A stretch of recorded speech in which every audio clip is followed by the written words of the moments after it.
Toluwanimi Banks was the kind of girl who would order a Bolt ride just to cross the street because the sun was too aggressive for her skin. If you told Tolu that money doesn't grow on trees, she would laugh and tell you that in her father's compound it actually did. But on the day she slapped her mother's oldest friend for daring to correct her grammar in public, Tolu didn't know that her village people were already doing warm-up exercises. She thought she was the main character of a Nollywood movie.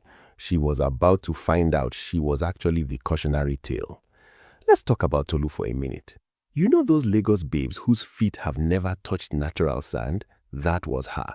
At 24, she had no job, no skills, and no worries. Her only occupation was content creator, which basically meant taking pictures of food she didn't cook and clothes she didn't buy. She lived in her parents' massive mansion in Banana Island. You know the type, the kind of house where the gate man has an AC in his booth. The air inside always smelt of lavender and money. Tolu's room was bigger than most people's entire apartments. She woke up when she wanted, ate what she wanted, and spoke to people however she liked. Her father, Chief Banks, was a wealthy oil contractor. He was loud, the type who solved every problem by throwing a bundle of mint naira notes at it. Her mother, Mrs. Banks, was a gentle woman, the kind who wore big hats to church and prayed for peace. But she was tired. She was tired of Tolu's attitude.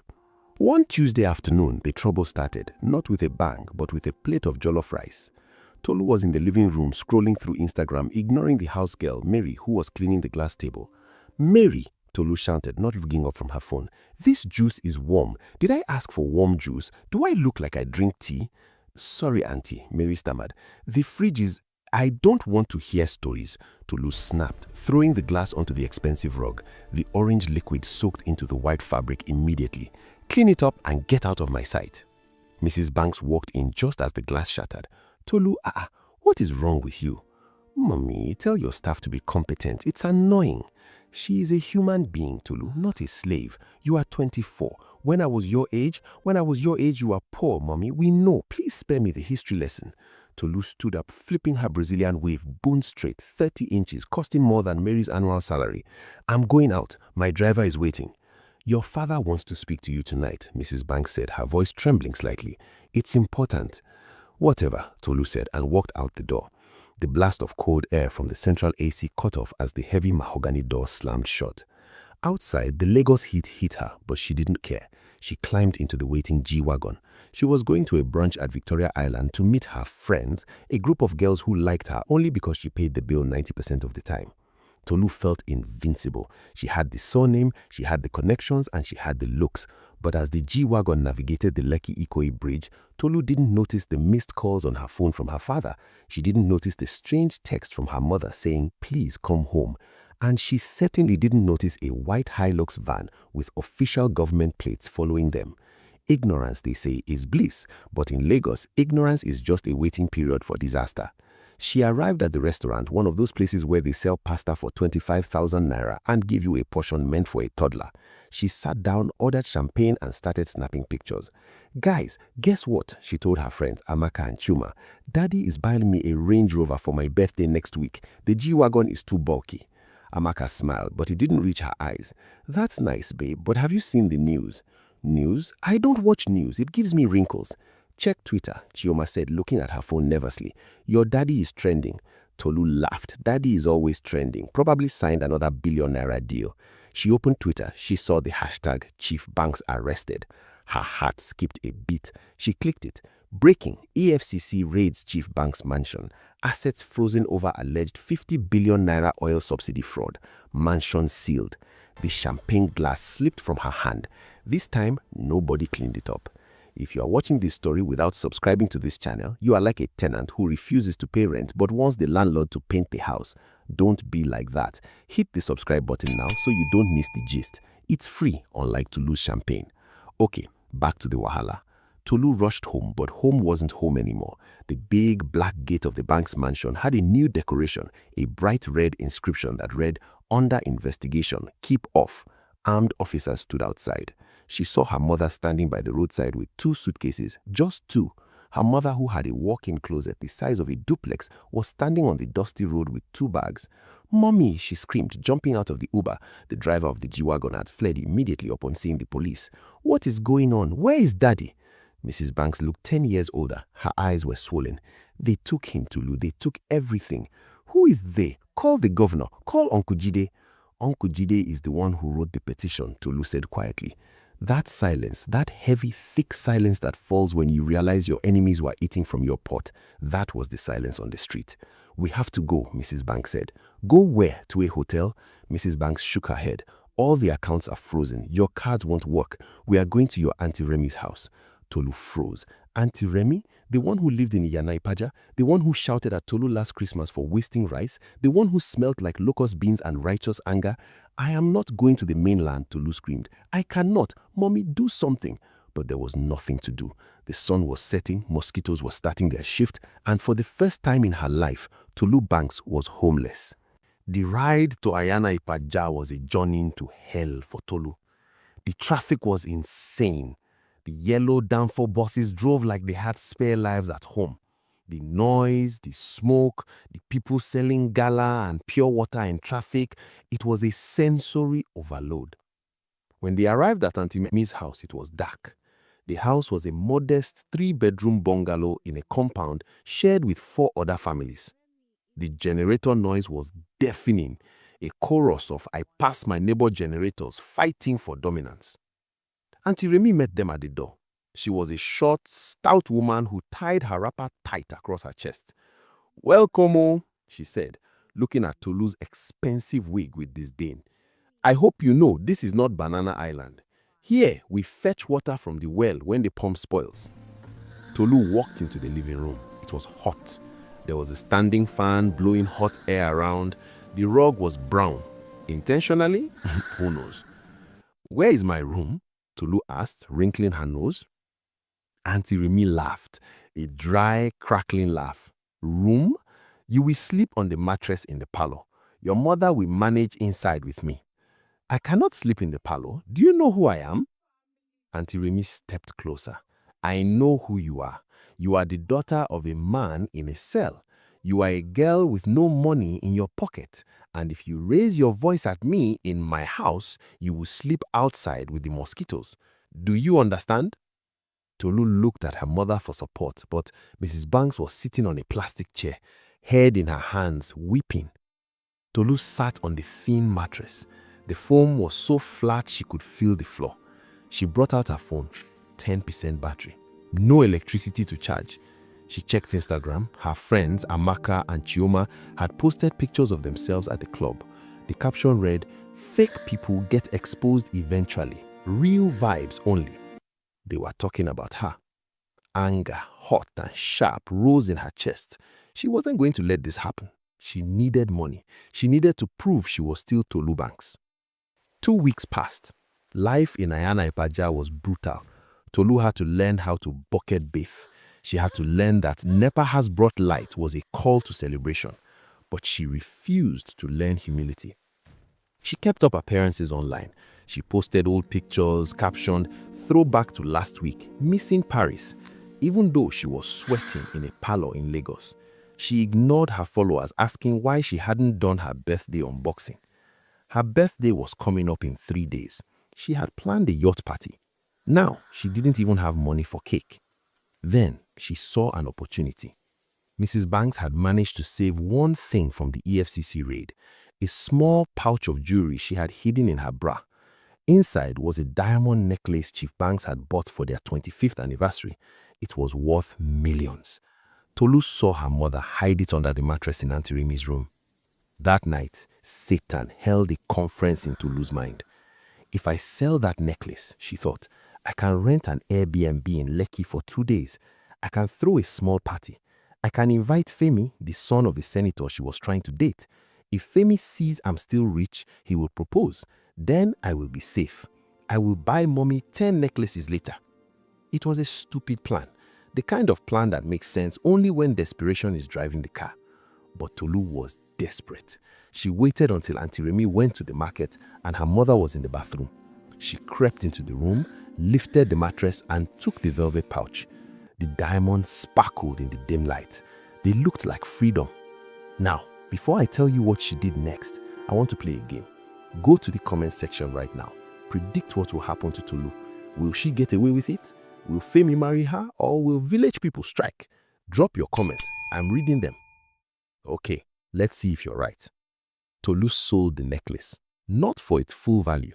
The buyer at Yaba Market knew a desperate girl when he saw one, but she got 1.5 million naira. She felt rich again. The first thing she did was check into a boutique hotel in Lekki. She took a 2-hour shower. She ordered prawns. She called Amaka and Chioma. "Babes," she screamed, "ignore the rumors. Daddy's accounts are sorted. I was just laying low for security reasons. Birthday party is on tomorrow night at Club Quilox." Her friends, being the snakes they were, immediately agreed to come. Free drinks, they were there. She invited Femi, the son of a senator. He texted back, "Coming through, save a bottle for me." Tolu was ecstatic. She bought a new dress for 200,000 naira. She hired a makeup artist. She felt like herself again. The night of the party came. The club was loud, the music was banging, and Tolu was in the VIP section, ordering bottles like she owned the brewery. Dorime was playing. The hype man was shouting her name. "Tolu Banks, daughter of the soil, money Miss Road." Femi arrived. He looked handsome in his starched, stiff native wear. He sat close to her. "I heard about your dad," he shouted over the music. "Rough patch?" "Fake news," Tolu lied, sipping her Hennessy. "Just political blackmail. We are fine. In fact, Daddy sent me money today." Femi smiled. "That's good, because bills are on you tonight, right?" "Of course," Tolu laughed. The bill was racking up. 500k, 800k, 1.2 million. Tolu checked her bag to ensure the thick envelope of cash she had withdrawn was there. Her bag was open. Her heart stopped.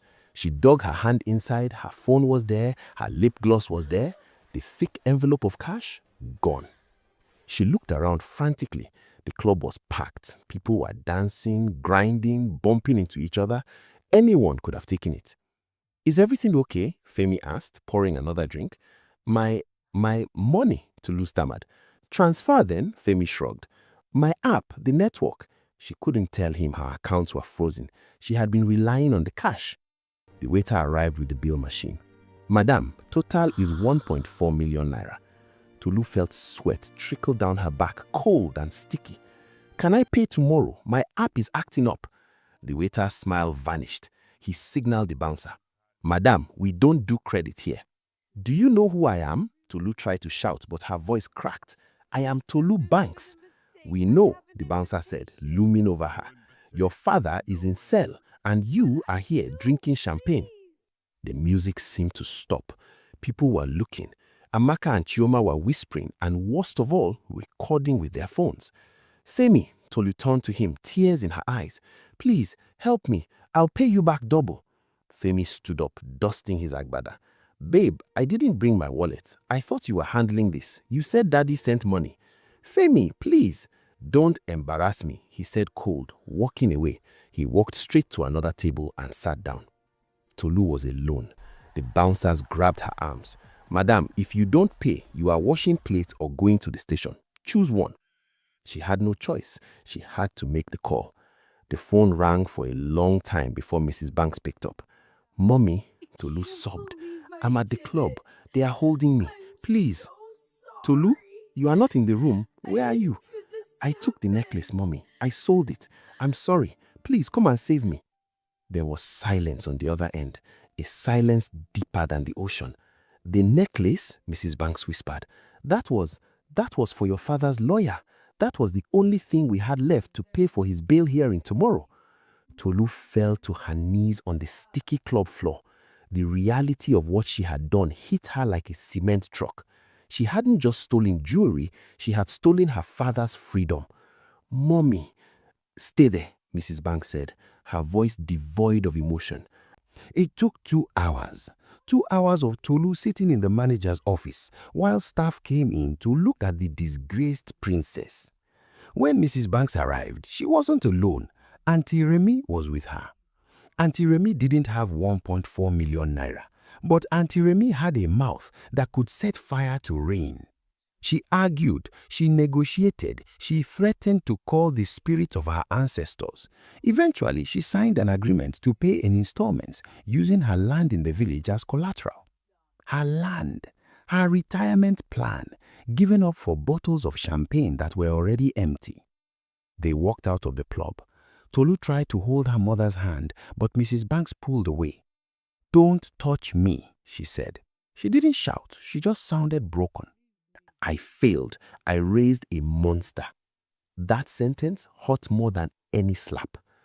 You know, it's funny how we judge people when we hear stories like this.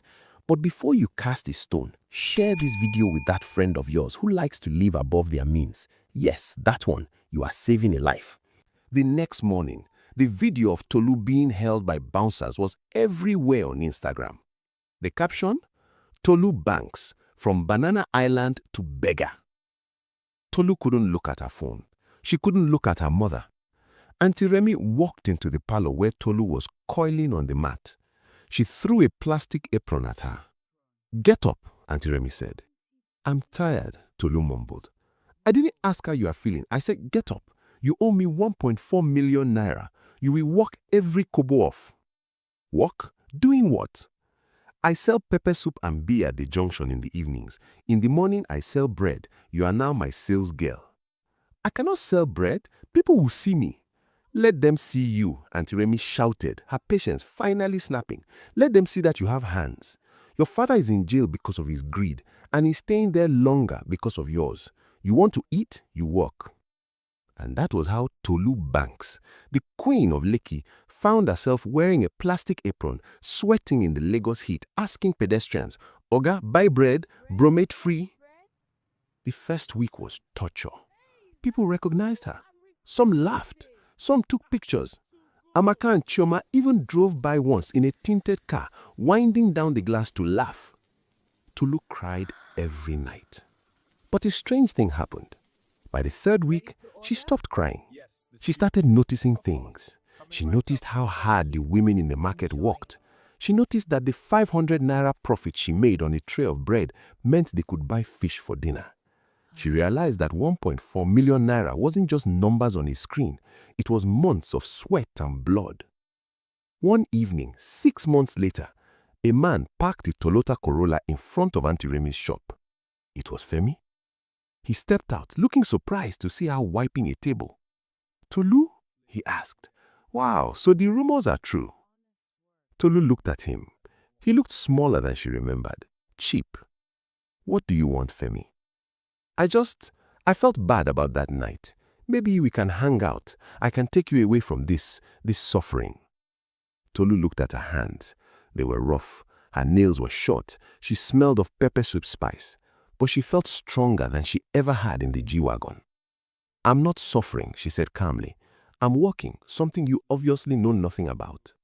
She turned to the next customer. "Oga, how many plates?" Femi stood there for a moment, embarrassed, then got in his car and drove away. You see, humility isn't about thinking less of yourself. It's about thinking of yourself less. Tolu had to lose everything to find the one thing money couldn't buy, her dignity. Eventually, Chief Banks was released. He lost the mansion, he lost the billions, but he avoided a long prison sentence. When he came out, he expected to find a spoiled, screaming daughter.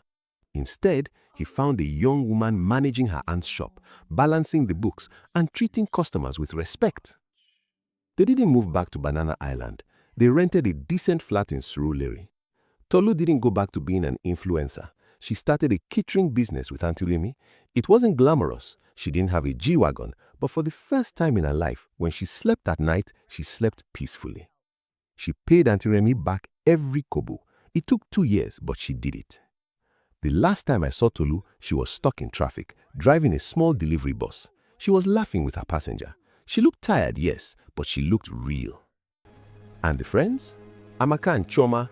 One was arrested for blackmailing a politician, and the other is currently running from a creditor in Dubai. Life is a funny thing. It gives you the test before the lesson. Tolu learned that your name can open doors, but only your character can keep you inside the room. And in Lagos, if you don't humble yourself, the city will do it for you, and the city doesn't use lubricant. So, my people, that is the story of the spoilt daughter. If this story touched something in your chest, or if you just enjoyed the tea, please hit that like button. It helps the algorithm find more people to warn. Have a And remember, wonderful day, the ground dear. is always waiting See for you those who later. fly too high with wings made of wax. Stay humble. Until next time, this is your favorite storyteller signing out.